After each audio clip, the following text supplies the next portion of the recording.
Planning an event and wondering how you can give your attendees the best experience possible? Take advantage of customized meetings with Hilton that make it easier than ever to incorporate health, wellness, and great breaks. Hilton will help you build an extraordinary meeting that attendees will remember. To book your next meeting or event, go to meetings.hilton.com. Are you a follower?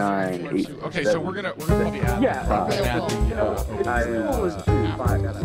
Welcome to GatherGeeks, a podcast by BizBash, the place where people passionate about meetings and events come together.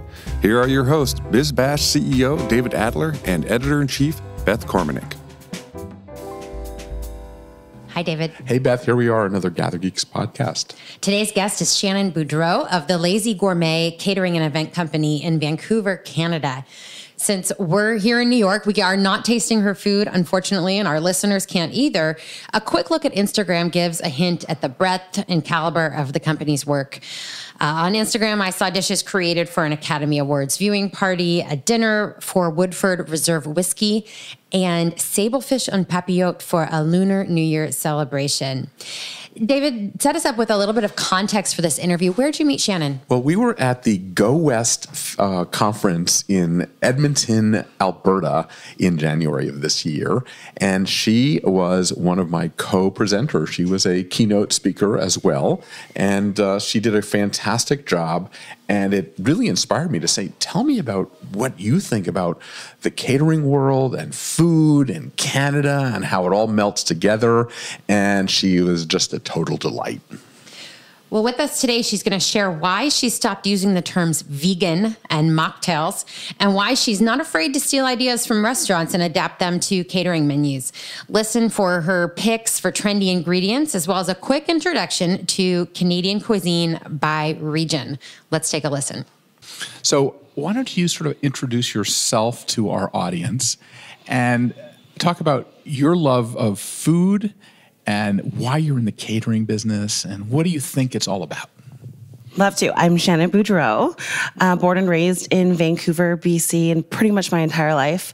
I live to travel and drink wine, and I started eating food at a very, very young age. I think almost essentially since I was born. Well, don't we all? Yeah, and that's the one thing. Did you have like gourmet milk or something? Well, you could call it that. But food, well, it is specialty milk. Food is that one thing that everybody has in common, no matter your language or where you are in the world. It's the one thing that we all do, and it's the one thing that can bring people together. I do believe that it's the common bond between everybody. 100%. I volunteer for this organization in Vancouver called Growing Chefs. And we go into inner city schools and we teach kids about whole food. So produce, we teach them how to grow vegetables and fruit and then how to cook with them and how to have them in their everyday life. And it brings the kids together. And you would be surprised how many people, even in a beautiful place like Vancouver, some of these kids don't have access to simple things like food and vegetables. And that, I think, is such an important message for the event and food industry, that we need to focus on going back to basics, sharing a meal, bringing people together over a table and connecting that way. I mean, it seems it's a universal truth. It is. It is. So you're at the Lazy Gourmet. And yes. I love the story on why it was called Lazy Gourmet. And tell us, like, how long you've been there and sort of what you're... So it's great because everybody only goes to work one day a week. That's why it's so lazy. No, we've actually worked very, very hard. And it's one of the largest catering companies in Vancouver. It is. I'd say fiscally we are the largest in Vancouver, and we've done a great job of building this corporate culture of family. How many people are in the company? So we have about 160 employees. Susan Mendelson started it in 1979. She had this little shop on West 4th Avenue, and people would bring in their casserole dishes, and she would make them food, and they would take it home, pretend it was their own, and hence the client was the Lazy Gourmet. That's a good idea. Yeah, she was also, are you familiar with a Nanaimo bar? No. And that's not a bar that's in the place of Nanaimo, although there are bars in Nanaimo. Nanaimo Bar is It's a Canadian treat, and I'm actually going to get you one. It's custard and chocolate and graham cracker, and it was invented in Nanaimo, BC. But Susan Mendelson was the first person to bring it over to the mainland of Vancouver, and from then it just skyrocketed, and it's everywhere now. You can find them. Wait, so definitely tell us in what New it York. is again. It's a square, like a pastry, like a dessert square, right? And it's custard and chocolate and graham, and Wow. it's like yellow and brown, and it looks like it's from the 80s because it is from the 80s. And now we're doing different twists on them, but it's sort of one of the staples that the Lazy Gourmet was built upon. And it's a delicious staple. And so how did it evolve now into, I mean, your presentation was incredible in terms of how far it's come from a single store where people bring their casserole dish. Yes, I think like back in the day when she started, it was her and her, at the time, business partner. So it was a company of 2 people. I came on board 12 years ago as a junior event planner. I actually applied 5 times to the Lazy Gourmet. And I kept on applying. There was just something about the company and about Susan that I wanted to be a part of. And finally, after the 5th time I submitted my resume, she finally brought me in for an interview. And she said to me right away, she's like, "You are bad on paper, but great in person. And you do not have really any relevant experience. You might do horribly at this job, but I'm gonna hire you and I'm gonna take a chance on you." Just because of attitude, really. She hires the attitude and teaches the skill. That is a great approach, I believe. And that's something that we still do. And so how did you progress to becoming a leader in the business? So I was, I think, one of maybe 3 office employees at the time, back in 2007. Oh my gosh, I'm old. You're old. We can go do Botox together. And so I was a junior event planner, and I remember the very first production meeting that we have. We get together and we go through all the events and all of the menus every week that the company is doing as a whole. In my first meeting, she looks at my first event that I ever planned and the menu, and she's like, "This is disgusting. Why would you put this menu together?" And I said to her, this like young girl, first week on the job, "Why would you have things that are disgusting on your menu?" Because I just pulled everything from the menu. And that was, I think, a good lesson for both of us, because it's true. Even if I didn't know that much about food at the time, anything that I sort of chose should be good options and should be able to go together as a cohesive menu. So that's the first project that I started working on. Is that Shannon rule number 1 that we're up today? I think so. That's rule number 1. Okay. Well, rule number 1 is bring puns to everything that you do. Okay. And that might come out because I suffer from pundermetriosis. It's involuntary. So from then, I worked for the company for 2 years. We had a little bit of transitions in terms of the office employees, and I'd worked there for 2 years, and I built my business up to, I was doing about $1 million in sales a year. Because in the catering business, you're kind of in your own business, right? 100%. So the catering sales world is about developing your own clientele, and you're partnering with the catering company 100% to create the business. You're really in your own business. Yes. And I do think that food is at the center of at every event. Food and beverage, one or the other or both, are at every single event. There's very rarely an event that you go to where there's nothing offered to the attendees. Except an AA meeting. No, they still got cookies. They got cookies, coffee. but they don't have the liquor. No, but see, one or the other. Oh, yeah, one they or the have other. food, Okay, beverage, okay, or you got me both, there. Okay. right? So I thought, why are we just doing catering too? Why are we just doing the food and beverage program? Because everything sort of builds around that. So we became a full-service event company quickly after, where we will handle everything. That is a trend among a lot of the catering companies now. Yeah, I think they play both sides of the aisle. Yeah, exactly. And we still collaborate with event designers and florists and professionals. And I love that collaboration. But at the end of the day, especially for the client, they want that one-stop shop. Is it like in Washington, D.C., for example, the caterers rule the roost. They're the ones that are the center of the event world. In New York, the event designers kind of are. And what is it like in Vancouver? In Vancouver, it's the event designer. Event designer still. Planner, 100%. Really? But you as an event planner working with a caterer makes it the caterer and the event company together. Exactly. So we don't even have a preference to one or the other. Both are great because both allow us that creative freedom with the food and beverage program, and we can push the envelope in both ways. Clients want that. So jump right now to today. What is the thing that is making you different than everyone else? I mean, you showed me some interesting things. Like, what would be the number one thing that if somebody said, okay, Shannon's DNA is X because of the Lazy Gourmet, what is it? We're not stagnant. Okay. I think a lot of catering companies and a lot of companies in general, they find one thing that they're good at. I'll say pie, for example. You're really good at pie. Your company's known for pie. So you're just going to do pie forever. You're going to do apple pie and that's it. And you don't change. We are constantly I spend half my days doing research on trends and then looking at fashion, looking at television, looking at those sorts of things and thinking what trend can develop from this.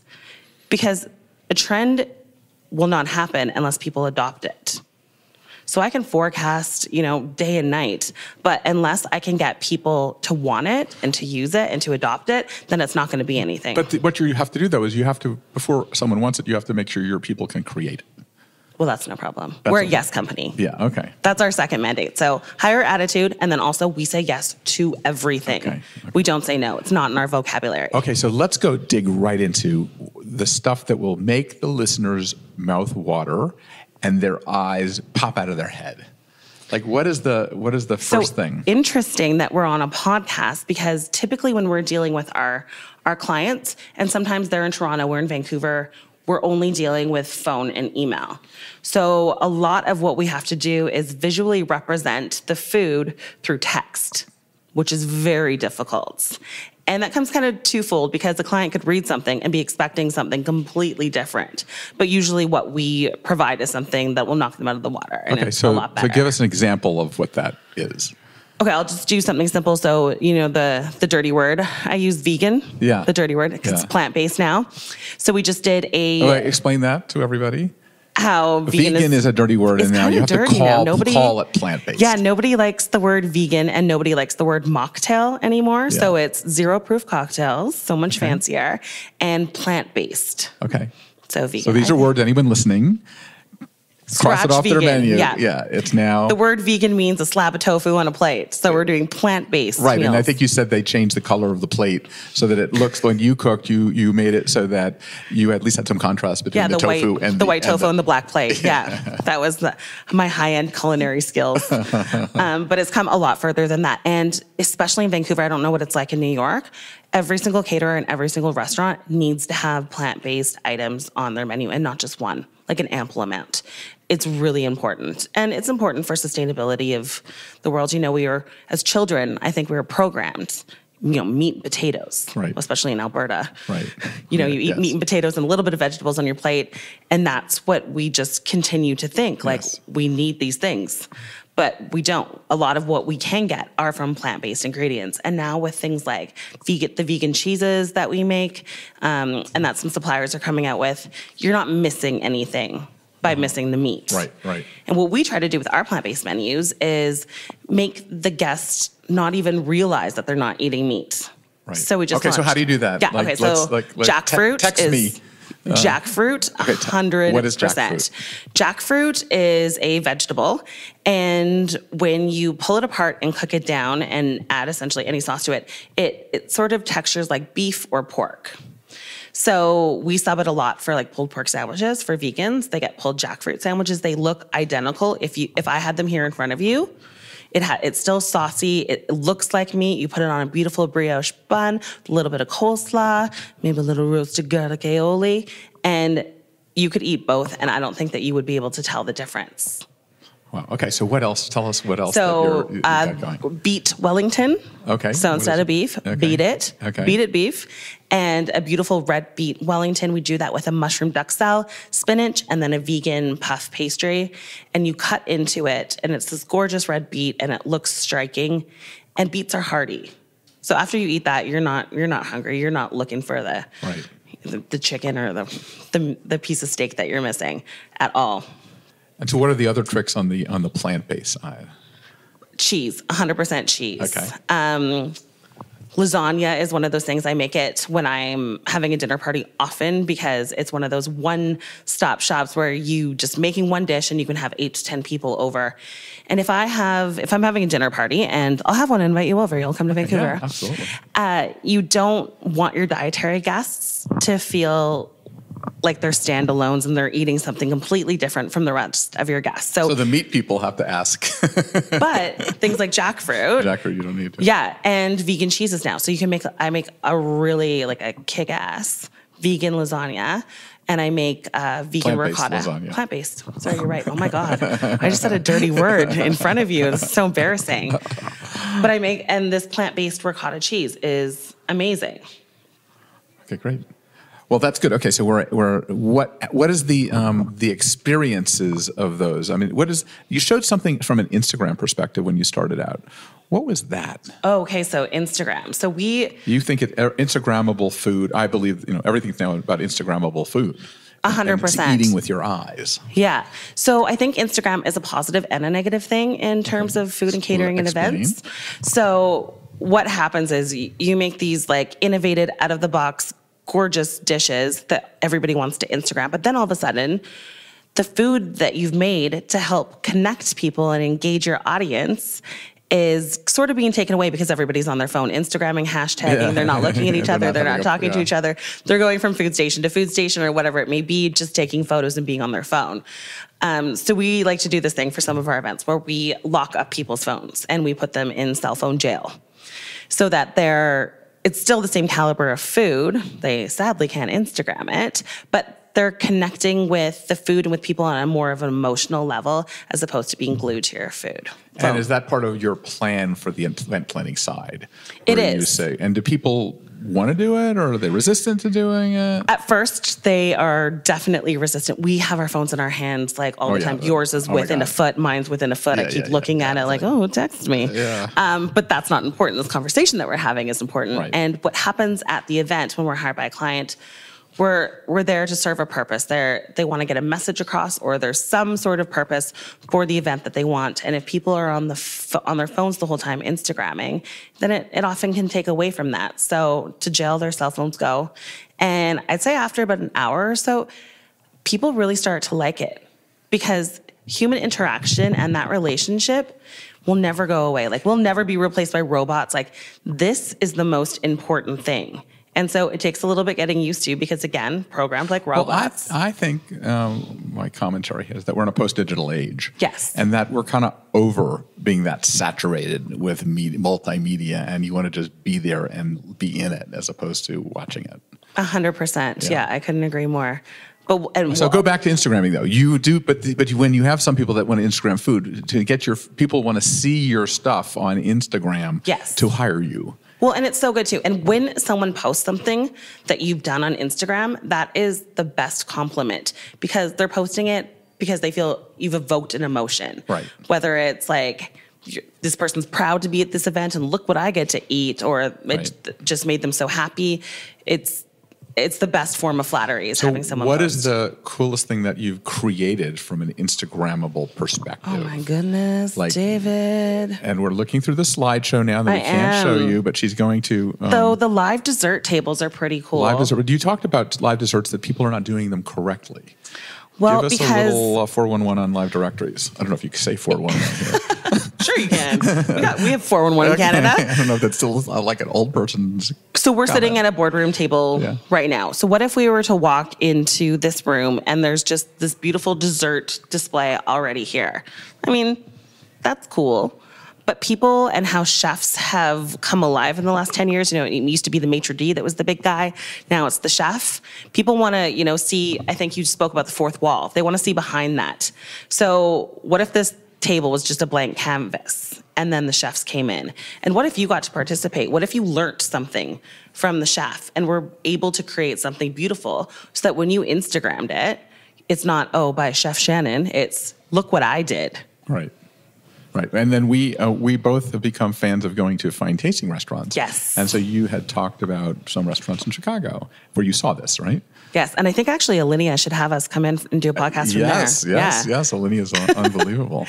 They are amazing. Their edible balloon that they do, we've replicated that at an event. And I actually don't feel bad like stealing ideas like that from restaurants because if someone did that to me, it's, again, the finest form of flattery is right. Well, I do believe one of the reasons we love these tasting restaurants is that they're experimenting every night and they know it works. Yes. And so caterers have to go and be inspired by what they see 100%. and put their own twist on it. Yeah. That's why I can expense a lot of my meals. Yeah, exactly. And so what are the other things that you have borrowed from? So the balloon for sure. Have you seen this balloon, David? So you can eat the paperweight all the way at the ribbon, and it's a helium balloon. And then what's it made out of, actually? It's a lot of gelatin. A lot of gelatin. A lot of gelatin. And you have a machine it's a little bit creates gummy. Yeah, exactly. And is it like a balloon machine type of thing, or how do you? Essentially, yeah. When you blow it up, it is like a helium. Sounds like the most fun toy you can ever get. It's very, very cool. Do you go in there? And also, we got restaurants for sure, but also I look at Instagram for trends too. There are some amazing like at-home chefs that are doing phenomenal things that most people in the world haven't seen. I wish I remembered this. What did you do? You did something for Prada. Talk about the Prada event the product that you were talking about, the lobster. Are you doing stuff with that? Are you doing anything in your shop using sort of the brand names, or is that just kind of like inspiration? A little bit of both. We definitely pull for fashion. We do a lot of fashion events. Galpay exhibit is just in Vancouver. Mm-hmm. Fascinating. She designed that beautiful yellow dress that Rihanna wore to the Met Ball a few years back. We got the opportunity to do this event because she was doing an exhibition. And what an honor. People were flying in from China. Just to get on Galpay's mailing list, you have to spend $100,000 just to get on the mailing list. That doesn't even get you an invitation to a trunk show or anything. So when people are flying in from China, they're spending this kind of money just to get an email. You really have to put your best foot forward. So we looked at all the designs that she was bringing to Vancouver, and we tried to translate those gowns on the plate. And what did it look like? It looks very fashionista. Yeah. So it's a lot of, caviar pearls, and not like fish caviar, but like yuzu pearls. Fruit caviar is still super, super trendy right now. We do a lot of painting, like an artist does, on the plate, and then breaking down the items. We're going to take a little break and come right back after this message from Hilton. So when's the big event? Hilton's here for planners with their exclusive customized meetings. Become a wow maker and save time by letting Hilton help you present an extraordinary event, one that leads to memorable and meaningful connections. Visit meetings.hilton.com and let Hilton help you.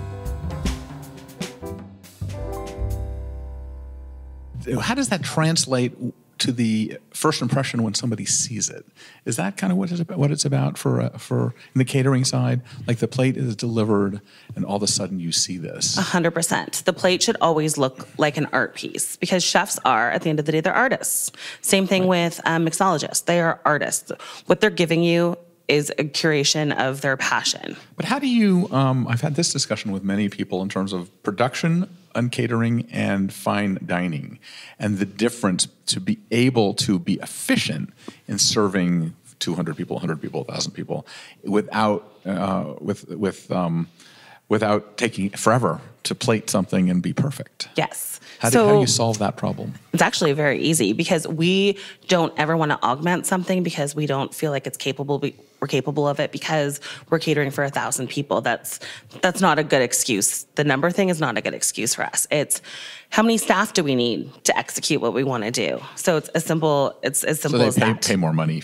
Pay more money, have the staff there. It's the same thing with like the synchronized service that we do, where we can serve a whole room in 2 minutes because every single person gets served at the same time. And is that a common request?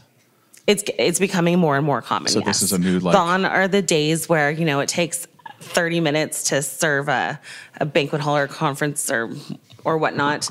People want to eat together. They want to eat together at the same time if they're in a room. Like if you're at a wedding, for example, and the bride and groom, they're at the head table, they get their food, they get their first course, and then, my second cousin, 3 times removed in the corner that I invited, but I didn't think she would come, gets her first course 40 minutes later. It just doesn't tie into the event. It ruins the storyline. How do you do that? How do you accomplish that? When you have to have that much staff? Does it make economic sense at all, or is it? Oh, absolutely. Okay. So, is there a formula for that? Like, in order to for synchronized service, what is this? What is your formula for synchronized service? And what should a person that is hiring you to do that need to know? to make it happen? Well, they need to know nothing. We're just going to handle all the details. But typically for our synchronized service, we staff at 1 staff per 4 guests. 1 staff for 4 guests. Mm-hmm. And but to see this in the room, it's like going to the symphony and watching the conductor. And then how everything comes together based on what he does. It's very similar to that. We have our conductor. It's usually the catering manager in the middle of the room, and he's conducting all of the servers, where to go and when to place the plate, so that every single plate goes down in sync for the whole room. It's like watching art. Wow. And you're seeing that as a definite trend. Absolutely, because it's not just what's on the plate. Right. How did the plate get there? How is it taken away? What is the plate even? What's the flatware? What's the chinaware, the glassware? All of that is the experience. You need to be satiated by everything in front of you. And it makes a difference. And what kind of groups are doing synchronized serving? Is it social or is it corporate or is it? It's both. It's corporate and it's social. Both of them do it for different reasons. Usually corporate is time efficient because they can, get the whole 4-course meal served and cleared within an hour, and then they can get on to the rest of their program or what they're there to accomplish, whether it's awards or whatnot. And then it's for social. It's so people that can sit and break bread together and then dance and meet at the bar later. So that's an interesting trend. Okay, so let's talk about some of the things that you've done that are sort of Canadian and Vancouver centric that you think the rest of the world needs to know about, that you're proud of. The Canadian Museum was pretty cool. Tell us what that was. I saw the pictures. I'm going to have to say a dirty word, but your dirty word is poutine. That's right. I'm not a big fan of poutine. You're probably the only person I've met, although I'm not a super fan of it either. And the fact that you called me out on it in front of 500 people. I just wanted to make sure they knew your name, so you're welcome. Thank you. Yeah, so Canadian Museum, we had a client that was not from Vancouver, from Canada, and they wanted to sort of showcase all the provinces and what they were known for. So we set it up sort of like very museum-esque. So we had like poutine, we had... Explain what poutine is to the people that are listening. Americans. Because it could come off completely wrong. So poutine, traditional poutine is potato French fries, gravy, cheese curds, and that's it. And you serve it with a fork, and it's usually the gravy makes the fries a little bit soggy. Cheese curds are so interesting. It's like curdling milk, almost like that's what it looks like. It looks like curdled milk. Now there's like about 100 different variations. You can get it with pork, you can get it with beef, you can get it with blue cheese, pickled onions. And it comes in a, just a plate, right? Yeah. It's like not even... No. Okay. So typically, if we get requests for poutine all the time, we try and elevate it a little bit, or we'll do it in a potato cup and make it like sort of unbunk what you think like traditional poutine would be to make it a little bit more gourmet or easy to eat. Okay, go through the rest of the museum. Okay. And then teach us Americans what some of the delicacies are of Canadian food. Okay, so I'll start out east. Newfoundland is probably... Their food in the summer is amazing. It's so much fresh seafood. In the winter, they have access to nothing. So literally everything comes out of a can. But Newfoundland, definitely seafood. Same thing with Nova Scotia. Nova Scotia lobster, super, super popular. So like lobster with a simple beurre blanc. I mean, you don't really want to do too much to lobster. Right, okay. But you could have we had a fish tank for that one with a lobster in it. And then we served the lobster next to it. Not good if you're a plant-based individual. At Quebec, we had a maple syrup snow candy. So that's when you have a sheet of snow on a table, usually in a metal bin or something that will keep it to temperature. And then you pour maple syrup in the snow, and with a wooden stick, you sort of sachet away, and the maple syrup will candy from the snow, and then attaches to this, and you sort of eat it like a lollipop. Nice. Yeah, and that's really cool because, again, with the chefs at the station, they like to see it in Quebec, and maple syrup is a thing. Goes together. Okay. Oh, yeah. Okay, let's go across. We're doing a travel log here. What's next? Okay, then we get into Toronto. Nothing's really, they're sort of like the mini New York of Canada, so their food scene is amazing. I wouldn't say that they're There's no really specialty known for anything. That's funny. Yeah, like they have really good food quarters, like similar to New York, like the Portuguese Little Italy, like Chinatown. But I don't know anything that they're particularly noted for. Yeah. Okay, let's move on to the next. Have you been to all of Canada? I'm exploring it all. I love Canada. So then we have Saskatchewan and Manitoba. Okay. Where you can watch your dog literally run away for 3 days because these places are so flat. Okay. What is the It's wheat museum? and corn. So what do you serve? Wheat and corn is crazy, and also things like bison, like wild game. So what kind of dish do you put in the museum? So we did a wild bison and bannock with some Saskatoon berry jam. That's a real thing. There's a berry that grows in Saskatoon. It's called Saskatoon berry. It's sort of like a blueberry and a huckleberry. Okay. I'd say a combination of that. And then Alberta, where we are right now, this is like meat and potatoes. Have you seen all the cows around? They just walk down the street in the city pretty much. Yeah. And so what did you serve in the museum here? It was the Museum of Meat, definitely, for Alberta. And it's true. Like everybody here still, it's big steak, potato. It's an oil town. These are oil towns, Edmonton and Calgary, and the Stampede, of course, too, the rodeo. So there's more meat. Calgary, they just ride it. Yeah. Don't play with your meat before you eat it, but the rodeo clowns seem to still do that. And then, BC, where I live, I think is just the best place in the world. And what is the indigenous food? So there's a lot of Aboriginal ground that we're on. So things like bannock and wild game, Three Sisters soup, which is this corn and bean soup that's really popular. Salmon, we're right on the ocean, so salmon and ocean-wise sustainable seafood is really huge in BC, and it has been for a lot of years. And then also we have the Okanagan region. We have the best fruit orchards in the Okanagan and the best wineries too. Similar to, I would call it like Little Napa. We have like a little Napa in BC.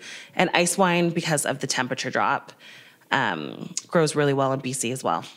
And what is the difference between ice wine and other types of wine? So I'm not an expert on ice wine, so if anybody is listening and I get this horribly wrong, you can email me and tell me. But I believe ice wine is when the grapes are frozen and then they pick them and process the wine. Wow. It's a whole different approach. Yeah, and that's something that doesn't happen every year too. So not every year do these winemakers get to develop an ice wine. Right. Yeah. Well, now that we've started talking about wine, let's talk about cocktails. Let's have some. Because, we'll definitely have some. But you showcased some incredible sculptures for wines, for cocktails, and ways to create interesting cocktail bars, especially with Twinkies and things like that. Cocktails are probably my favorite type of research to do. Right. Okay. My brother owns a bar in Seattle, actually, since this is an American podcast. It's called Canon. It's in Seattle. It's not an American podcast only. We're North America. We're North America. If you're in America and you're anywhere near Seattle, go to Canon. It's in Capitol Hill. Anthony Bourdain went there on a show. It's been in the New York Times, GQ magazine. Wow. He's done such a good job. I could not be more proud. And he does super, super innovative cocktails. I would classify him as it's part vintage cocktail lounge, part high-end tiki bar. Right, wow. So you can get a cocktail there. You can get a Sazerac from the year that the Sazerac was invented with the liquor from the year the Sazerac was invented. It's about $750, but it's worth it. What do you end up using at your in your catering and events? So we have a couple really good cocktail mixologists on our team, which is amazing because I like drinking cocktails and I want my clients to drink good cocktails. I wanted to step away. It's so easy for a catering company just to do, the bare minimum beer, wine, and highballs. But we get a lot of events because of how good our cocktail mixologists are. Things like, it's kind of done everywhere now, but the smoked old fashioned or smoked bourbon sour. I think the coolest new ingredient right now for cocktails is butterfly pea flour. Yeah, tell us about that. So it's a little dried flour that you can get at any specialty store. And you put this flour, just a couple of buds, in. I typically do it with gin. And you stir it around for about 30 seconds, and it starts to go, a little bit light purple, If you take it out, it'll just stay that color. If you keep it in, keep stirring it, it's going to go a lighter blue. Keep it in, keep stirring it. It's a dark, dark blue.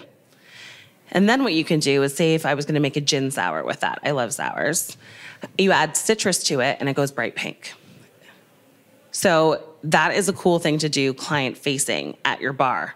You're starting with a white spirit. All of a sudden the spirit's blue. Then your cocktail's pink. It's kind of like a little bit of a magic show.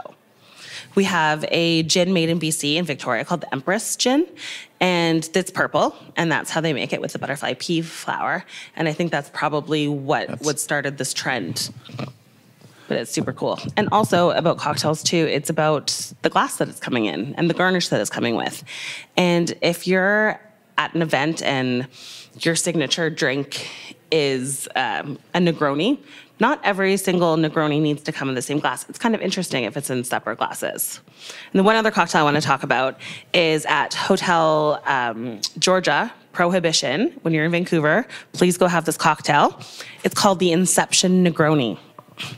Bartenders there are unreal, and one of them developed this cocktail a couple years ago, and I've done it at a couple of events. So it's a white Negroni in a glass, and then he's made this ice sphere ball, freezes it for a couple hours, so it's a little bit thin, but there's still water in the middle. Takes a power drill, drills into the sphere, pours out the water, makes a proper red Negroni, puts the red Negroni into the sphere, puts it back in the freezer so it freezes solid, and he'll serve that red Negroni sphere inside the white Negroni cocktail glass.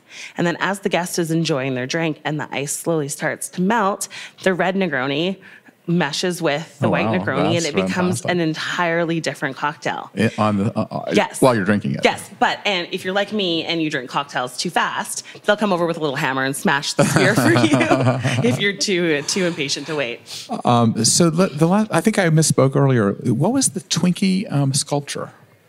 Oh, that was an art museum. That was part of the art museum. Okay, so tell us what that... So that was in the Canadian Museum, but that's like an art museum. So what did you do? There was a dessert part of the museum. Art out of food. So we made, like what a balloon animal dog looks like. Yes. Like that out of Twinkies. And then we served like a gourmet Twinkie dessert to guests at that like art station. And did that go over really well? I mean, it sounds like people felt it from their childhood and all that. Oh, yeah, it's very cool. And food invokes memory into people, right? Something like a comfort food like mac and cheese maybe that you grow up with. You have a gourmet version of that, and it sort of gives you that like warm feeling because it invokes a memory of your childhood. Right. However, though, there is a lifetime ban against the mashed potato bar. Oh, I agree. But you know what's going to happen this year? What? And I'm not just buttering you up. Butter bar. What is butter bar? Butter bars are going to be things. So it's just going to be like tables filled with artisan breads and then like 12 different variations of butter. Oh, because I always wanted to start doing events with huge butter sculptures because that was an art. Yes. At one point. Oh, yeah. I love that. Sort of like the vegetable art. Yeah. That's becoming trendy in the last couple of years where the chefs can carve right in front of the guests and, turn an avocado or a piece of broccoli into a piece of art. Well, how does that work? You showed that yesterday. And it sounds like it's fairly time consuming. It's time consuming. It probably takes about 2 hours. To make one avocado art the piece. Knife work and the artistry that goes into it and educating again people too is all part of the show. And that's what the art does. When you're not making them for everybody, are you? No. You're just making. Say if it was the summer and you had a avocado smash bar, a guacamole bar. If you had an artist like doing that to an avocado at the station. So it's something that's still like a little bit interactive and a little bit interesting, and that also feeds into the decor. Okay. So as we end. Is there something that you are dying to do food-wise that you've seen, and that if you had, you're queen of the world, what would you do? So I spoke about it the other day, and I actually want someone to produce this event with me. So edible ceilings and walls, especially in Asia and the UK, are all the rage right now. It's slowly coming over to North America, and I we do a lot of events where people will start in one room and it's the cocktail portion, and then something happens, a kabuki drop of the drape, and then the other room is revealed. I want to do something where attendees and guests have to eat their way into the second part of the room. So either a chocolate wall or something where guests have to eat their way. A group activity. Exactly. I'll go for this. Like, yes. I need you to help. So Teamwork. If anybody that's listening wants to do this, please contact me. I love that. Okay, so Shannon, if somebody wants to either criticize our comments, comment on Canadian cuisine, or criticize your ice wine making knowledge, how do they get in touch with you? You can email me at shannon@lazygourmet.ca. It's SHANNON at LAZYGOURMET. For Americans, how do you say it? Z. No, we say Z. Z. Okay, but that's okay. We need both. Okay. And then also on Instagram, if you want to connect with me there, I'm Lazy Shannon. Lazy Shannon. Well, thank you so much. And we look forward to continuing this conversation and coming to Vancouver and actually experiencing Vancouver and all your great food. And 3 days of poutine. Oh, God. Thanks. So, David, right now I'm in the mood for some Nova Scotia lobster or a Saskatoon berry jam, or, maybe a Beet Wellington. We also like poutine in my house. I don't know what your objection is to that. No, I'm definitely not a poutine We'll fan. indulge from time to time. Yeah, I'm going to get lots of letters. Or maybe lots of poutine. Oh yeah, maybe. There are regional trends, as she talked about, but some of these things have crossed into our country as well, the United States. Shannon mentioned butterfly pea flour, and that's one I'm starting to see a lot. She mixes it in gin. I had it in a cocktail at an event at the New York Hilton Midtown, and you can, if anybody wants to see what that looked like, we Instagrammed it. So go to @BizBash on Instagram. Yeah, I mean, it's amazing how these cultures are all mixing, and just because Vancouver is at the other end of the world from us doesn't mean that they're not in the center of what is happening. And that's what I was really discovered about how incredible the scene is in Vancouver. Okay, so I have to, though, talk about this whole idea of taking away guests' cell phones, which she brought up. Shannon called them, putting them in cell phone jail, and then you get them back later. I have to say, I don't know. I'm not totally on board with that. I think it depends on the goals of the event, whether you really want people social and posting, or not. Because it's like if you have an event and no one Instagrammed it, did it really happen? Yeah, but I think there's certain, we're in a post-digital era too, so there's certain people that want to have a little break from it. And I think that putting them in jail is not a bad concept for some people. Let the debate continue. Yeah, well, as a journalist, I prefer to have the information out in the open, Yeah. So maybe I'd be okay with no Instagramming if they eventually took these professional images and released them exclusively to BizBash. I'd be on board with that. This is a whole nother show. For sure. So, Beth, what's going on at BizBash? Well, speaking of food, the South Beach Wine and Food Festival in South Florida just wrapped up, and we have our coverage showing highlights from the biggest events and most involved activations. We rank this as the top food event in the United States, so check it out on bizbash.com and see why. Wow. Well, thank you, Beth. And let's also thank all of the people that were responsible for this show. Dave Nelson, who's our producer, Claire Hoffman, who is our editorial hand and our managing editor of this show, and also Rebecca Pappas, who is in charge of getting it out to you, the listener. So what do we say, Beth? Thanks for listening to today's episode. If you like what you're hearing, be sure to subscribe to the podcast on iTunes or your favorite podcast app. We can be found on iTunes, Stitcher, SoundCloud, Player FM, Google Play, and Pocket Cast. Be sure to leave us a rating and review. It helps others discover the GatherGeeks podcast. We'd also love to hear from you. You can leave feedback on Twitter @GatherGeeks or leave us an email, gathergeeks@bizbash.com. We hope you'll join us again for the next episode of GatherGeeks. Until then, gather on.